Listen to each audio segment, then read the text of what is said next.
at New Best Tower Sunsilk. Simula na!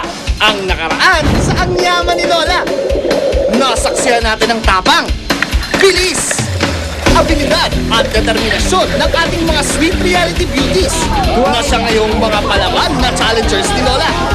Sa pagkakataon ito, masusubukan naman ang tibay ng kanilang sikmura. Sino nga kaya kina Say, Patani, Diva, Jeff at Jana ang hindi bibigay sa mga challenge ni Lola? At unti-unting babapalapit sa inaasam na 100,000 piso. Ulan ng pera, ang yaman ni Lola. Atay, bago ng isip, ano na yung kukunin? Ano ba yung kukunin mo? Makikita mo mukhang dila rin ng tao yon somehow.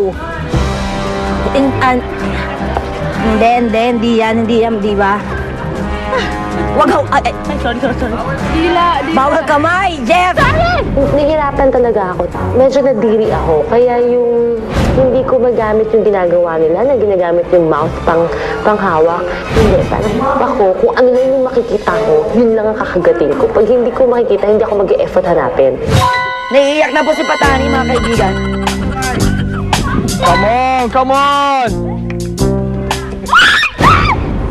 Okay, ready to go, Patani! Pero nung nandun na parang lahat tapos na, tapos ako nguya ng nguya. Kasi feeling ko, alam mo yun, doon na ako na parang nasusuka. Parang nasusuka ako. Sige lang, Jeff! Malayo sa atay! Sa bituka yan!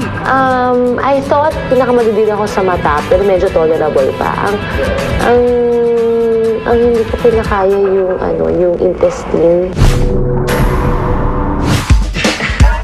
Go, girls! Kaya niyo yan! 2 minutes already! 3 minutes remaining! Come on, girls! Bilisan mo! Mukhang sanay na sanay si Jana. No fear talaga ang babae ito. Bit! Di Jana! Ang atay! Sabi ko, kung unahin ko yung liver, 3 points lang. Hinanap ko yung mata. Tapos, nung hinanap ko yung mata, ando si Mayordoma. Kala ko mata talaga siya, pero hindi pala. Ka-shape lang ng mata na nagkadikit. So, ayoko na sabihin ko ano yun, pero nandiri ako kasi fresh to eh. Kakatay lang, di ba? Tutulungan na lang kita. Ayan.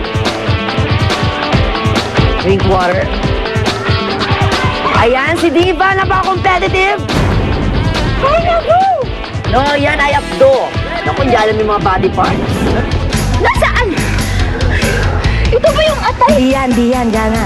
Di yan uso. Ilan ang uso? Feeling ko ano eh, ang lansa, sobra. Kasi hindi lang siya sa bibig. Pati sa ilong eh. Pumapasok na yung mga dugo, yung... Tapos, ay, iba, ang lansa talaga. Every time na bumabalik ako habang wala pa akong pabalik na ako, dinudura ako talaga kasi iba yung lasa eh. Kesa naman lulukin ko, baka humingi ako ng extra rice. Diba? Yaman ni Lola.